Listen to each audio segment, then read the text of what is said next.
अस्सलाम वालेकुम नाज़रीन, डॉक्टर दानिश सीरियल फोकस के साथ हाजिर है। नाज़रीन, शहबाज गिल ने बहुत बड़ी बड़ी बातें की, बड़ी धमकियां दी, और जब उनको गिरफ़्तार किया गया तो किस तरीके से वो बिलबिलाए, किस तरीके से उन्होंने रोना रोया, किस तरीके से उनकी सांस चढ़ गई। और जब भी एक दफ़ा फिर बाहर निकल के आए, फिर इन्होंने जो है वो ललकारा और बड़ी बड़ी बातें की। और फिर जैसी ही गिरफ़्तारी की बात आई, फिर उनको सांस की प्रॉब्लम्स हो गई। अल्लाह उनको सेहत दे, इसमें कोई शक नहीं है। लेकिन ये उसी वक्त होती है जब उनकी गिरफ़्तारी होती है, या उनको पुलिस वाले बुलाते हैं, या उनको कोर्ट बुलाती है। तो फिर इतनी बड़ी बड़ी बातें क्यों करते हैं भाई? जब आप फेस नहीं कर सकते तो इतनी बड़ी बड़ी बातें क्यों करते हैं? फिर आज़म स्वाति को हमने देखा, ओह माय गॉड, कितनी बड़ी बड़ी बातें। ये भी बहुत बड़ी बड़ी बातें करते हैं, और किया उन्होंने। और उसका नतीजा क्या हुआ निकला कि जब अदालतों के चक्कर लगे और पुलिस उनको ले गई, तो फिर उनके बाद माफ़ी तलाफ़ी, इवन तक कि कहा कि मेरा उस ट्वीट से कोई ताल्लुक़ नहीं है। अब फिर निकले हैं, फिर उन्होंने बड़ी बड़ी बातें की, और फिर जब पुलिस उनको ले गई तो फिर उन्होंने माफ़ी तलाफ़ी कर ली। और अब सिर्फ़ और सिर्फ जन्नत कमर माजवा को टारगेट कर रहे हैं, और किसी को नहीं कर रहे। मेरे ख्याल शायद समझ में आ गया। उसके बाद जनाब अब फवाद चौधरी साहब गए हैं, इन्होंने भी बड़ी बड़ी बातें की हैं, धमकी दी है, रेड लाइन है, उड़ा के रख देंगे, ये कर देंगे, किसी माई के लाल में ताकत है, बहुत बड़ी बड़ी बातें। हालांकि इनके सियासी कद काट एक काउंसलर का नहीं है, सिर्फ पीटीआई में है, मुंह के भड़कीले।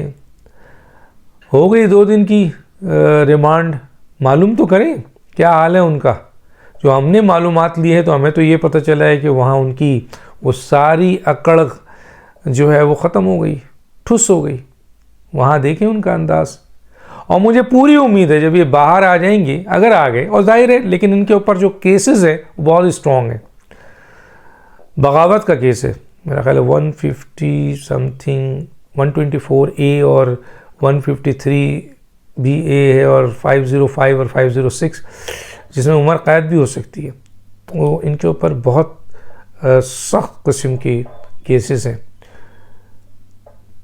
लेकिन इस मुल्क में माज़रत के साथ अदालतों ने जो फैसले दिए हैं उस पर तो हम क्या खुद जजेस शर्मिंदा होते हैं। तो निकलेंगे तो यूं चौड़े हो जाएंगे जैसे उन्होंने बहुत बड़ा काम किया था। शहबाज गिल निकले तो यूं हो गए थे, फिर माफ़ियाँ तलाफ़ियाँ, रोना धोना शुरू कर दिया।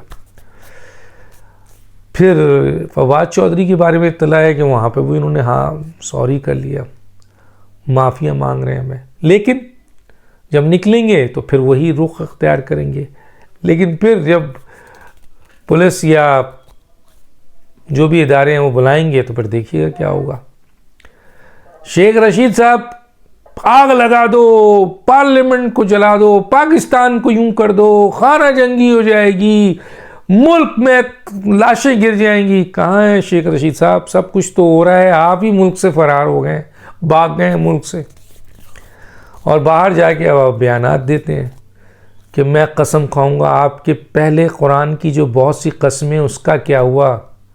वो जो आपने खाई थी, वो जो आपने अल्टीमेटम दिया था कि जी अक्टूबर में ये हो जाएगा, नवंबर में ये हो जाएगा, दिसंबर में ये हो जाएगा, जनवरी में ये हो जाएगा, और जैसे ही आपको अंदाज़ा हुआ कि बस अब मामलात ख़त्म हो गए, कमर बाजवा चले गए, उन्होंने आपको और फवाद चौधरी, इमरान खान को बचाया, अब बचने की उम्मीद नहीं है, अब कानून की गिरफ्त होगी, अब हुकूमत एक्शन लेगी और कोई रोकने वाला नहीं है, मेरिट पे होगा। फौज जो है वो पॉलिटिकल नहीं, पॉलिटिक्स को बिल्कुल दूर कर चुकी है। अब जो हुकूमत करना चाहे कानून और आइन के दायरे में करे।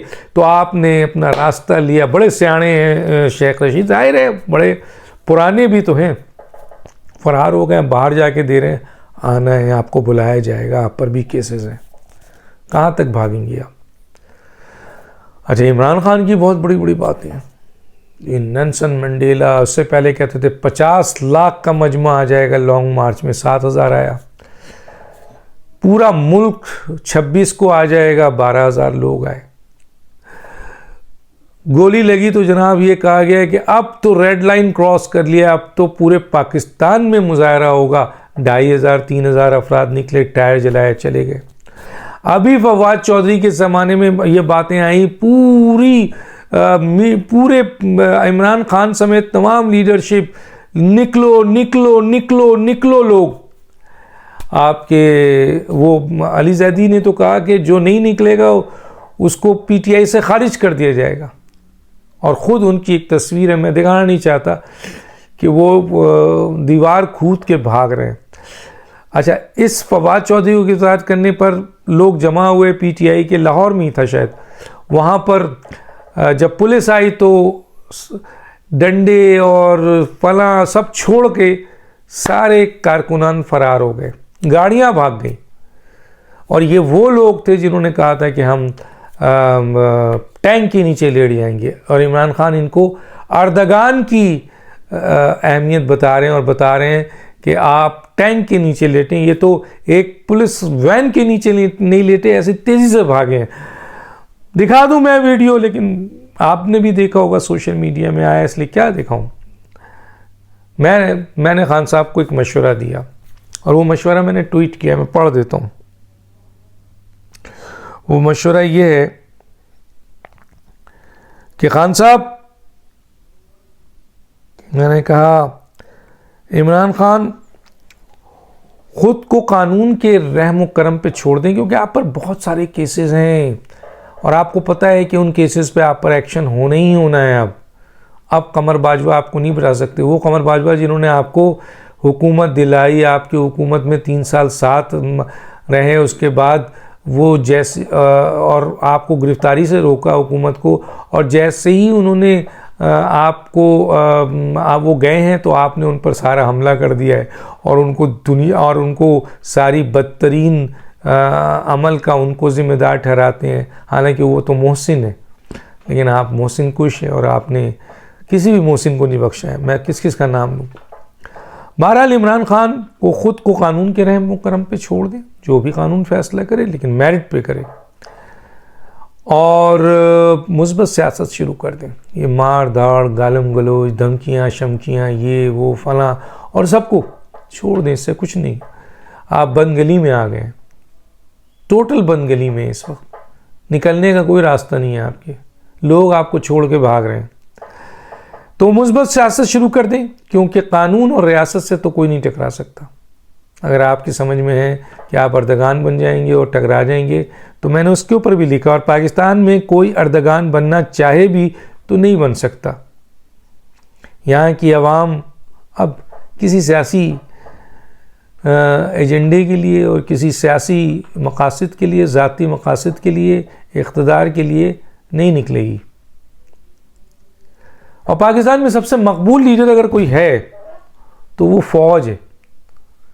22 करोड़ अवाम फ़ौज के पीछे। अगर फ़ौज इशारा कर दे तो इस वक्त शारा भर जाए अवाम से। तो ये मैंने सजेशन दिए इनको, और कहा है कि खुदा के लिए मुस्बत सियासत में आ जाएं।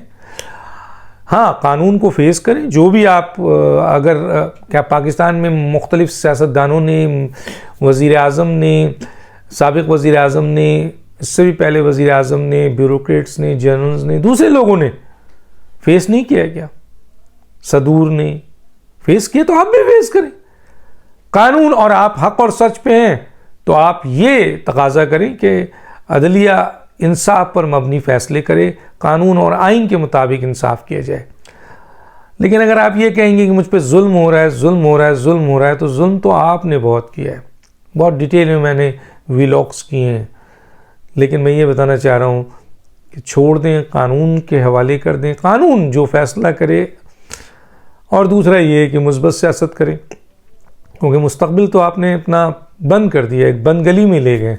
और यही वो एडवाइज़र जो बड़कियां मारते हैं ना, आपको भी चढ़ाते थे, आप भी बोलते थे, तो ये बड़कियां जो मारने वाले, मैंने तो 4 का जिक्र किया, और भी जो बड़कियां मार रहे हैं वो कूद के भाग रहे हैं, फरार हो रहे हैं, आप मिल नहीं रहे, कांटेक्ट में नहीं आ रहे। मुराद सईद कहाँ हैं? बड़ी बड़ी बड़कियां मारते थे, कहाँ गए ये? कराची की लीडरशिप इनकी बड़कियां मारते थे। और जो मुख्तलिफ जगहों पे बड़ी बड़ी भड़कियाँ मारने वाले थे वो गायब हो चुके हैं पीटीआई के, मैं बता रहा हूँ आपको। तो इमरान खान साहब, इन भड़कियों से कुछ नहीं होता, कानून और रियासत से कोई नहीं लड़ सकता। और अवाम पॉपुलर लीडर जितने भी हों, अवाम नहीं निकलती। अव्वल तो आप पॉपुलर लीडर है नहीं, जो बल्दियाती इलेक्शन है, लेकिन अगर चले मान भी लेंगे आप बहुत पॉपुलर है, लेकिन अवाम इस पे नहीं निकलती है, आपके साथ गर्दन कटवाने नहीं निकलेगी। वरना लॉन्ग मार्च में 50 लाख नहीं तो 25 लाख तो आता, आपने तो 50 लाख का दावा किया था। चुनांचे एहतसाब शुरू है, आपने भी बहुत सख्त एहतसाब किया, वो अलग बात है, ये गलत किया और बहुत जल्दबाजी में किया, वेरी फर्स्ट डे से शुरू किया। इस हुकूमत ने पर इल्ज़ाम है कि ये बुज़दिल है, इसने आपके खिलाफ एहतसाब अभी तक स्टार्ट नहीं किया, लेकिन पता चला कि इसमें बुज़दिल भी है ये, और कमर जावेद बाजवा साहब ने इनको रोका हुआ था, लेकिन अब कोई रोकने वाला नहीं है। तो इसलिए बेहतर है कि फसादात इंतशार करने के बजाय कानून का रास्ता अपनाएं, कानून आपको रिलीफ देगा। तो दानिश को याद दीजिए। अल्लाह हाफिज़।